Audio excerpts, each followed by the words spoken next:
Na ni matumaini yangu kuwa mzima wa afya na unaendelea vizuri kokote unako nipata kwa usikivu ulio mzuri kabisa.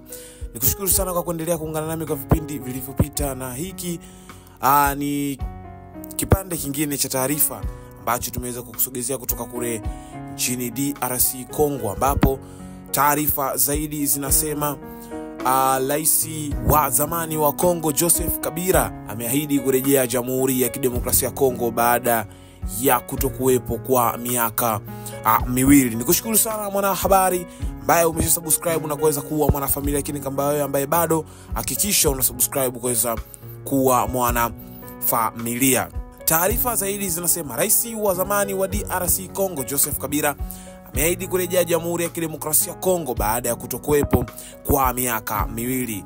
Kurejea kwa bwana Kabila kutakuwa na maana gani katika eneo hilo lilokumbwa na vita, ambapo waasi wa M23 wanaoungwa mkono na Rwanda wameteka eneo la mashariki ya nchi lenye utajiri wa madini na kuwalazimisha maelfu ya watu kuyahama makazi yao.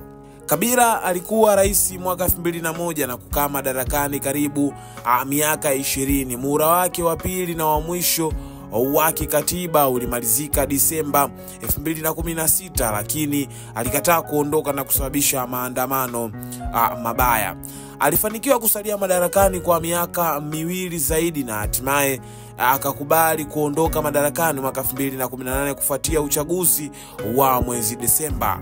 Januari 2019 alikabidhi madaraka kwa mrithi wake Felix Tshisekedi. Mwaka 2023 aliondoka DRC. Msemaji wake Barba Nzimbi amerudi kusema aliondoka kwa sababu za kitaaluma. Hata hivyo, Joseph Hammond kutoka taasisi ya kupambana na misimamo mikali ya Idove amesema maisha ya kisiasa ya Kabila hayakuwa imara kama angesalia DRC, hivyo kuondoka kwake kulikuwa kwa kimkakati.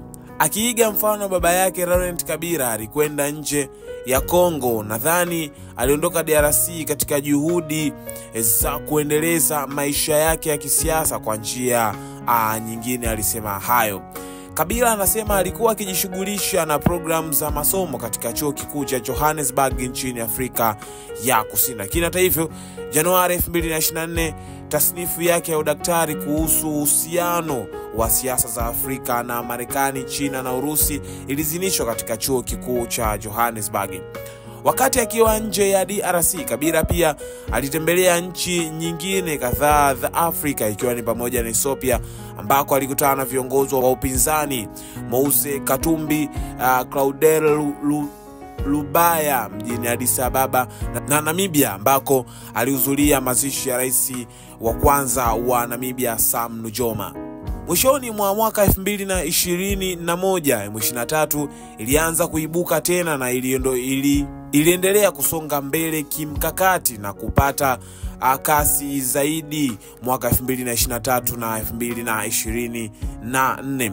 Mwaka huu waasi wa M23 walisonga mbele na kuchukua udhibiti wa miji miwili muhimu, Goma na Bukavu. Takribani watu 8500 wameuawa tangu mapigano yalipoongezeka mwezi Januari, kulingana na serikali ya Kongo.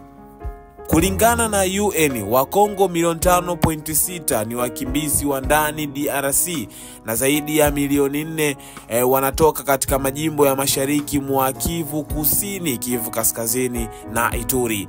Disemba mwaka jana, mazungumzo ya amani yaliyosimamiwa na Angola yalivunjika baada ya Rwanda kuitaka serikali ya DRC kuzungumza moja kwa moja na M23.